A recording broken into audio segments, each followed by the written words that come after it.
25 na susi na kapangyarihan ng mahiwagang sator.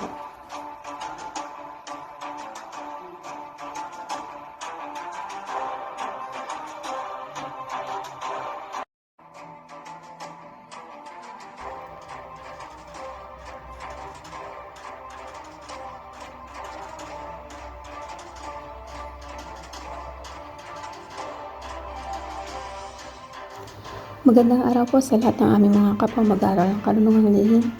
Ito po ang part 2 at nung nakaraan po ay nai-share namin yung unang 6 na part 1 ng mahiwagang sator.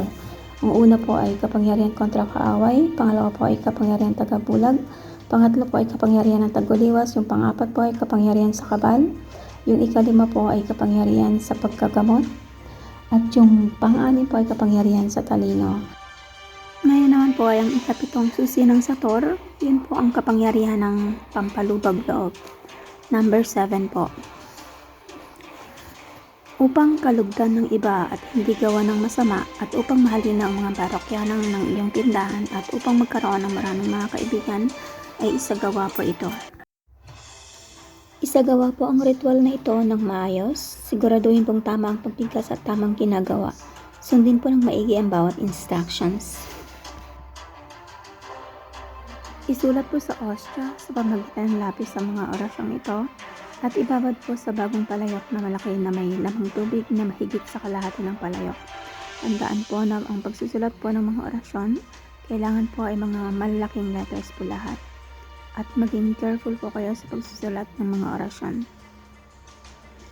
Narito po ang orasyon. Ito po ang orasyon. Remgeram, Dariekam, Korarisip, Igayirim, Romperom, Maroam, Zamokam. Ito po ang susi. Ang susi po niya ay Magujaram. Kinabukasan po ay ipaligo ang nasabing tubig sa ikatatlo ng hapon. Gawin po ito ng 8 biyernes na walang patlang. Kung nais mo pong gamitin ang orasyon ito, bago pumalaog ng bahay ay magdasal ng isang sumasampalataya at hihinto po kayo doon hanggang sa ipinako. Pagkaharap mo na ang taong yaon, ay titigan siya sa mata at usalin sa sarili ang orasyon ng 3 beses at sabihin mo po sa kanya ang iyong nais. Sa isip lamang po ito gagawin, sa isip lamang po uusalin ang orasyon na nabanggit. Huwag na huwag pong gagamitin ang orasyong ito sa masamang paraan or may masama po kayong hangarin para sa kapwa, sapagkat ito po ay may matinding balik sa iyo na iyong pagdudusahan. Narito po ang ikawalong susi ng mahiwagang sator, number 8, ang kapangyarihan sa pagtitig. Kung magagawa mo ang kaparaanang ito, ay tataglayin mo ang kapangyarihang matitigan ng araw sa katanghalian. Walang pangkaraniwang tao ang makakatagal sa pagtitig sa iyo. Masusupil mo ang kasamaan ng isang tao o ng hayop. Sa umaga, bago sumikat ang araw, ay abangan niyo po ang araw sa pagsikat. Habang sumisikat po ang araw ay titigan ito ng walang kurap. At paulit-ulit na usalin ang orasyong ito. Narito ang orasyon. Narito po ang orasyon. Exene, Natiriyaz, Kalemak, Surayek, Kalazirowat, Bekratem, Alzatehak. Narito po ang susi. Traisak. Yan po ay paulit-ulit niyo pong usalin habang nakatitig po kayo sa araw ng walang kurap. Narito po ang ikasyam na susi ng mahiwagang sator, ang kapangyarihan kontra sa masasamang tao. Ang paraan po ng paggamit ay bigkasin lamang ang mga orasyon bago lumapit sa iyo ang tao. Debosyonan po ang orasyong ito nang magamit sa oras ng pangangailangan Nagamit na lamang ang susi ng orasyong ito. Narito po ang orasyon. Payumarang Magrumay Adozlaik Zeperaye Natirzait Kaymaydal Mazduzak. Ito po ang susi. Sardazial. Narito naman po ang ika-10 susi ng mahiwagang Sator. Number 10. Ito po ang depensa sa sarili. Upang ang kapangyarihang ito ay makamtan, kailangang sundin ang pamamarang ito, kumuha ng 8 ostya. Ang ostya po ay yun pong ginagamit ng mga pare pag nagbibigay po ng komunyon. Isulat gamit ang lapis ang mga sumusunod na orasyon. Tandaan po, isang salita sa bawat ostya ang pagsusulat. Isang salita sa bawat ostya. At kailangan po lahat po ng pagsusulat ng mga orasyon ay lalaking letra or big letters. Narito pong orasyon. Omadarom, Magohom, Tebrael, Kaduizael, Melazim, Darizalem, Hadihurat. Narito po ang susi. Habargarom. Ibabad po ang isang ostya na sinulatan ng unang salita sa kalahating basang tubig at takpan niyo po ito. Gawin po ito bago matulog. Gumising ka ng 4 a.m. Alas 4 po ng madaling araw yan. Bigkasin sa isip lamang paulit-ulit ang orasyon o ang 8 mga salitang orasyon po na naibigay po kanina hanggang 6 a.m. Pagkatapos po ay inumin ang tubig na nakasama ang ostya na sinulatan ng orasyon.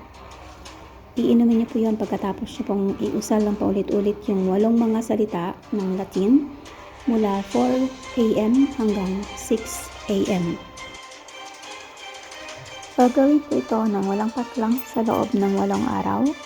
Sa ika-2 hanggang sa ika-7 araw ay tag-iisang oras lamang po uusalin ang orasyong ito simula po ng 4 a.m.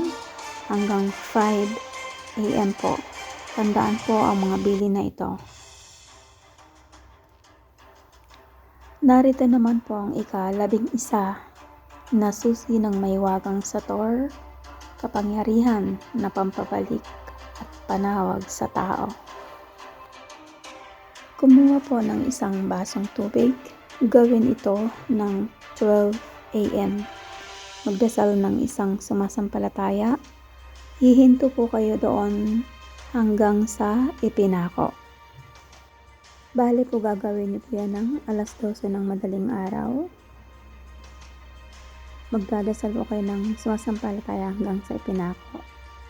Isang Ama namin hanggang sa lupa at langit at isang Aba Ginang Maria hanggang sa pinagpala ka naman ng iyong anak na si Jesus. Doon po kayo hihinto. Pagkatapos po ay ibulong ang pangalan at apelyido ng taong nais na tawagan at isunod ang orasyon na mga susunod.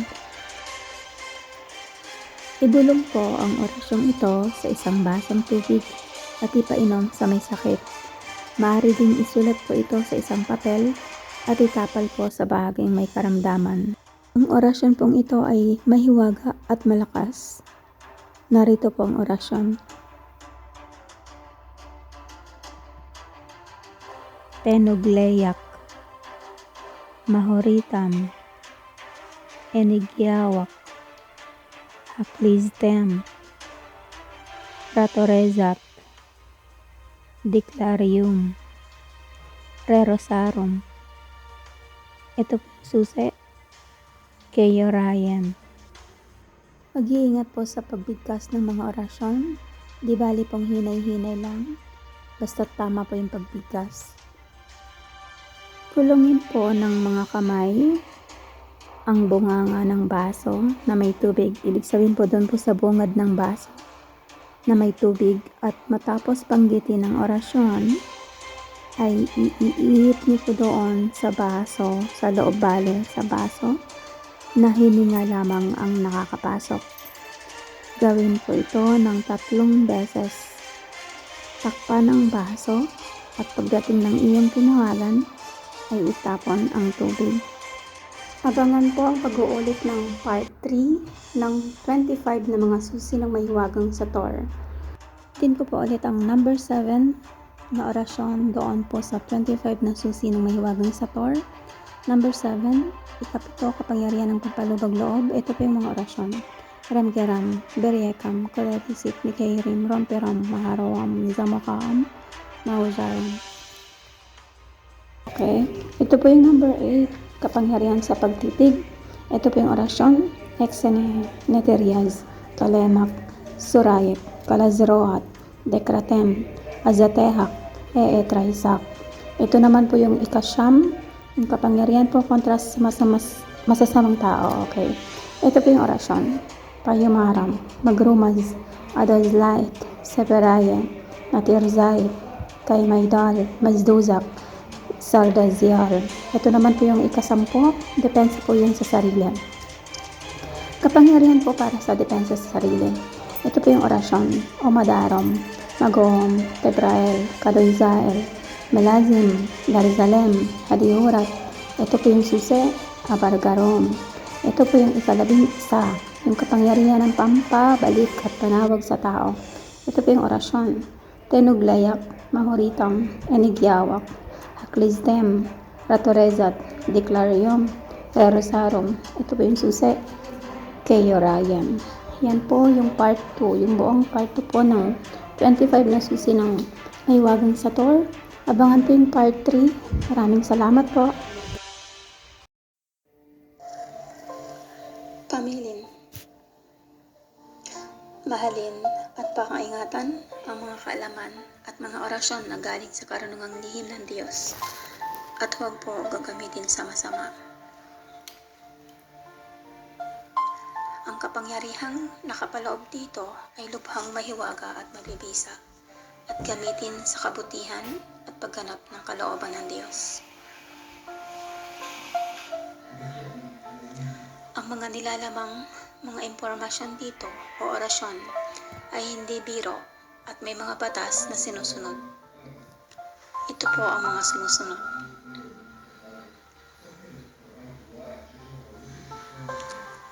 Gamitin ang mga orasyon sa tamang pagkakataon at sa tamang paggagamitan.